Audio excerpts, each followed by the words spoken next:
All right, Ethan, so you've walked us through the basic disassembly and general maintenance for this M4. But what about the guys who want to take it a step further? Sure. Let's go ahead and break it all the way down.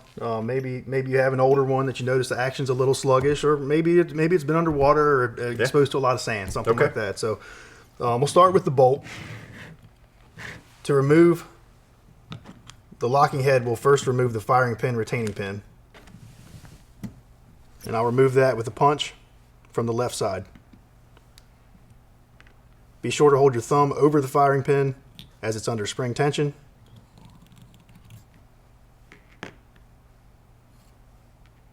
Firing pin and spring will come out. The locking head pin will then drop away from the bolt, and the locking head will slide out of the bolt body. Before reassembling, we'll clean the bolt notches with a nylon brush. These notches operate the carrier. It's important they're cleaned out and that the bolt body is free of any buildup or debris.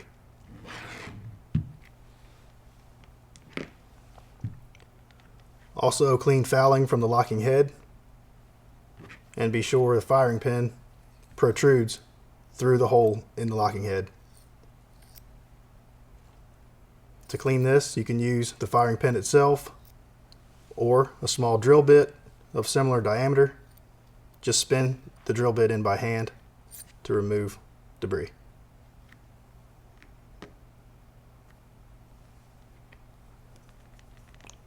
We'll oil the locking head.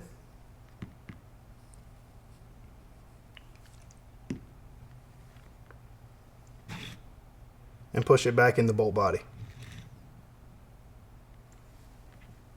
The locking head pin, the line on top can go either way.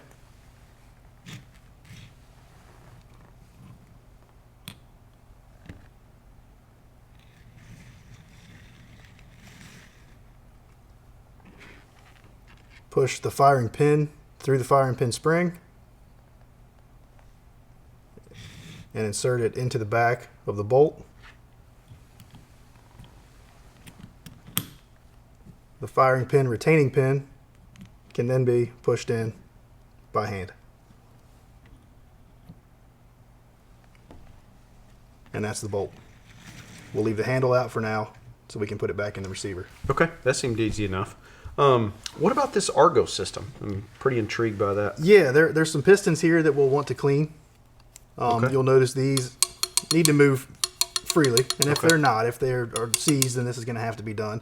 It's good maintenance though to take them out and clean them regularly and oil them.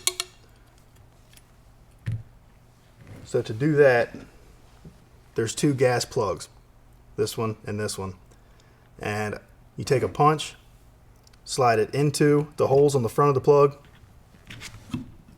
and turn them by hand.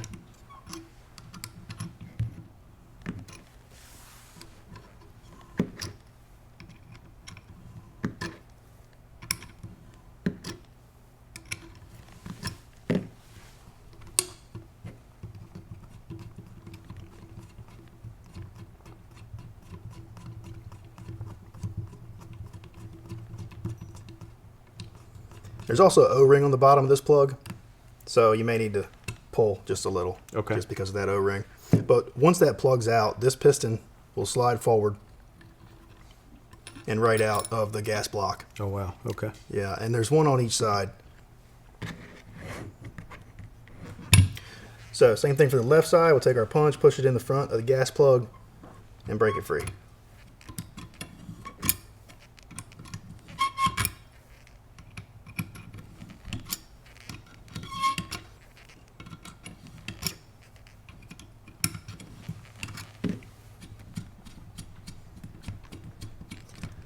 So left side, same thing.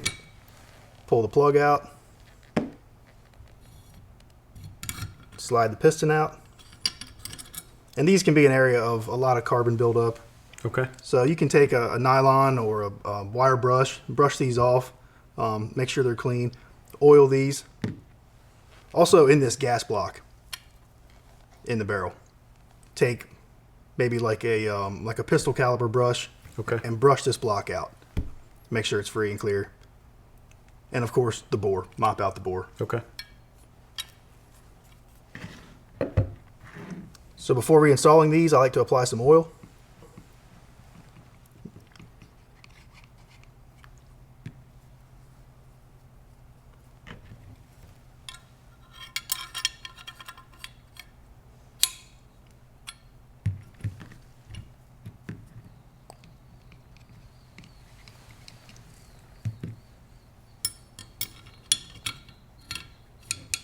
And I put a little bit of oil on these O-rings as well. Just a couple drops. Just a little bit, Okay. yeah, on those. Just to prevent it from seizing up.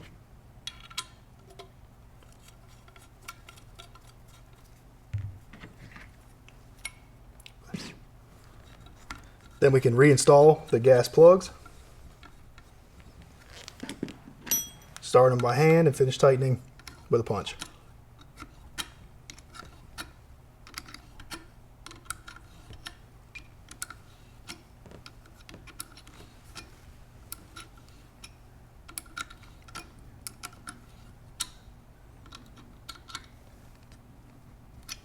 So that's just until the threads bottom out there? Yeah, Okay. they'll bottom all the way down. Hand tight, other than just a small punch just to go by hand Okay. is all that's necessary.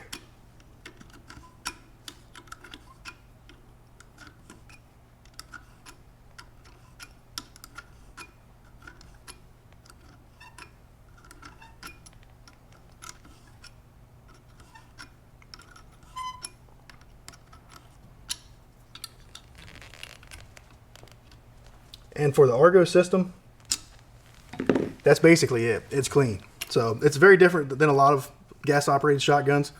Most of them people are kind of intimidated by because of the maintenance and the gas cylinders and all Right. that has to be done.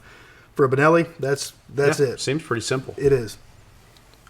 And now, once again, this is something that we're not having to do too often. No, it's really not. Maybe only if the gun has been out in harsh conditions, or maybe if it's been sitting a while. Maybe Okay. it's a little dry. Then you want to go and make sure those pistons are well lubricated and ready to go. Okay. Makes sense. What about on this main part of the gun? Yeah, we get down to the main receiver. We'll start with the magazine. This one has a false magazine extension. That'll just unscrew. Okay.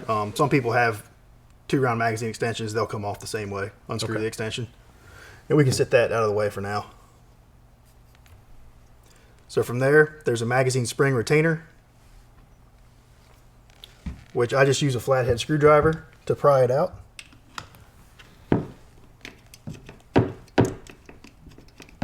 And on this one, you want to be careful. It's under a lot of spring tension. Don't want that spring to go flying. Yeah, exactly.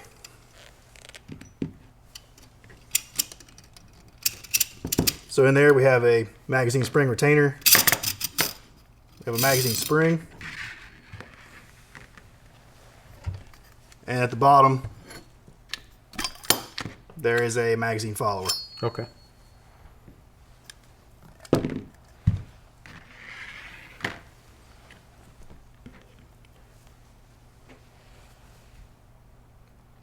To remove the trigger assembly, we'll elevate the back on that block.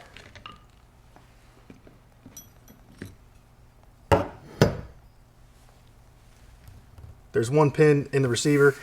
This pin is directional. It's only going to come out on the left side. Okay. So we'll take a punch on the right side, and you won't tap it all the way through.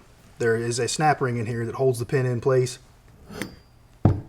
Even better. I can't lose it. Yeah, exactly. So once you get it started, take your punch, push it, and you'll hear that snap ring capture it. Then push the bolt release button, which levers the shell latch out of the way, and the trigger assembly will drop away from the receiver. There is a recoil spring and plunger system inside the stock on the M4, Okay. which we will clean as well.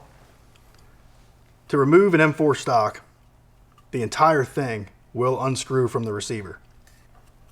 So by grabbing the receiver and the pistol grip of the stock, you can turn it to break it free. And it may be a little tight. You can maybe use a padded vise, put the receiver in a padded vise. Okay. Sometimes I'll just put the stock between my legs, grab the receiver with both hands, and twist it. it. Yep.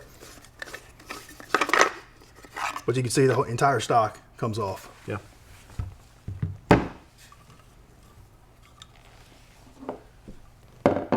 To remove the recoil spring and plug from the tube on an M4, you'll notice a snap ring and then a plug under that snap ring. So to get the snap ring out, you will need snap ring pliers.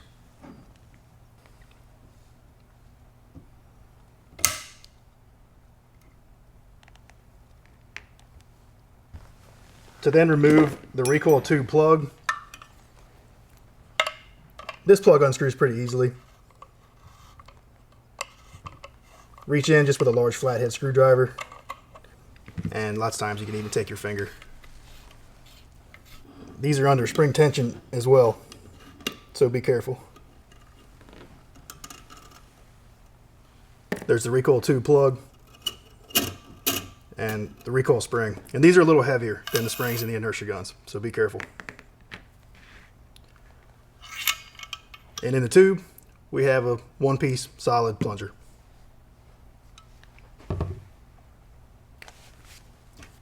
And from there, that's fully disassembled. This recoil tube here, this may be fairly dirty if the gun hasn't been cleaned in a while. Okay. So you can clean this maybe with like a pistol rod and a brush. Okay. Make sure that's free and clear. Make sure the spring is clean. This may be dirty as well. This plunger might be. So make sure it's all clean and well oiled. We'll want to oil this well before we put it back together. Okay. Because this is something that may not come out, unless the gun gets really dirty again or Right. another 10 years before this kind of maintenance is done. So this plunger, you can oil it fairly heavily. Put some oil on that recoil spring.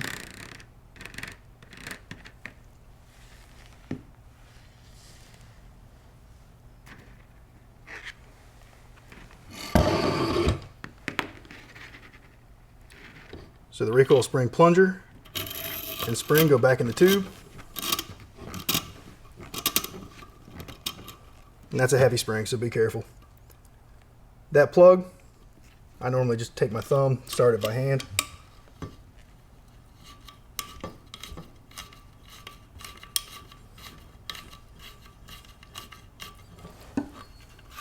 Finish installing that one with a large flathead.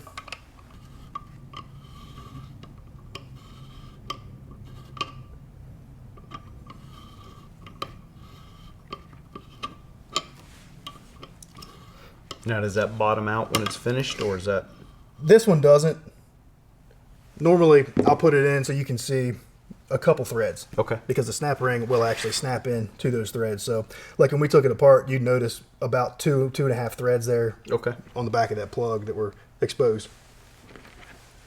So then we can take our snap ring pliers and reinstall the snap ring.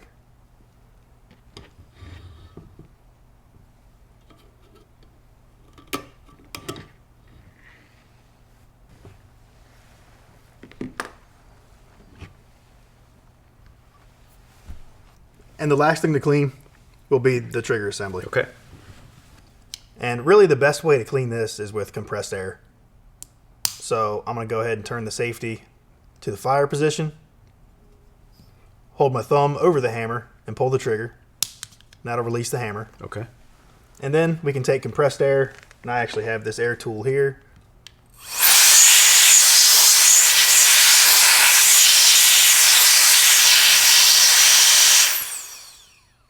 Yeah, it works great. To blow out any debris. It does. And then before reassembling, there are some areas of this we may want to oil.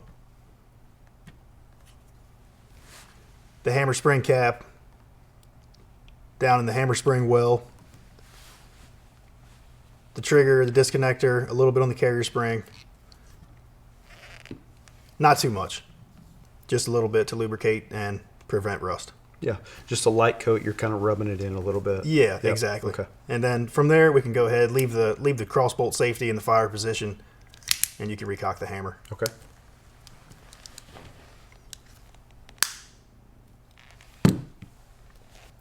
So then to reassemble, we'll take the stock, and just like it came off, the whole thing threads right back on to the receiver.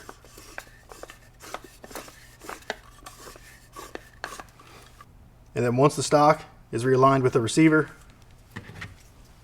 we can take the trigger assembly, push the bolt release button, and push the trigger assembly back into the receiver. Okay.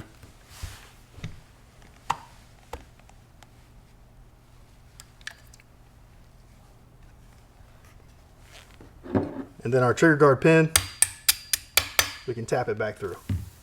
To put the magazine back together, we'll start with the magazine follower. In the magazine tube, you really want to leave dry. Okay. You don't want to over oil that. It could build up dirt and debris. So just clean and dry inside that tube. Magazine spring, I push back in by hand.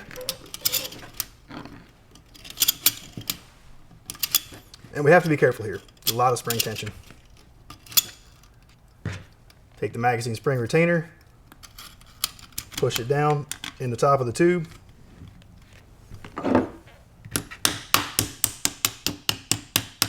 And tap it back in place. Once the magazine spring is in, we can take our bolt assembly, slide it in the front of the receiver,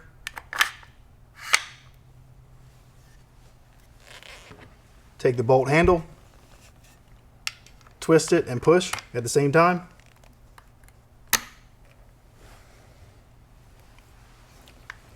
We'll then take our magazine extension,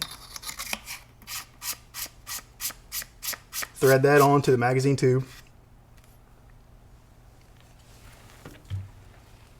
Then we can take the barrel, slide the rear hanger over the magazine, slide the barrel extension in between the bolt with the bolt closed, the bolt and the receiver, and then up here again, just make sure that front hanger goes over the magazine tube.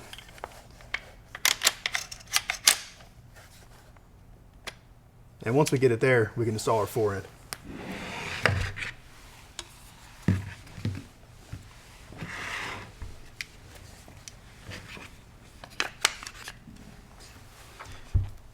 The forend on the inside is marked left and right to avoid confusion. And that front lip on that slides right into the back of that rear barrel hanger. And then the whole Seats right thing down. will seat. We can then install the magazine cap, reinstall our choke tube,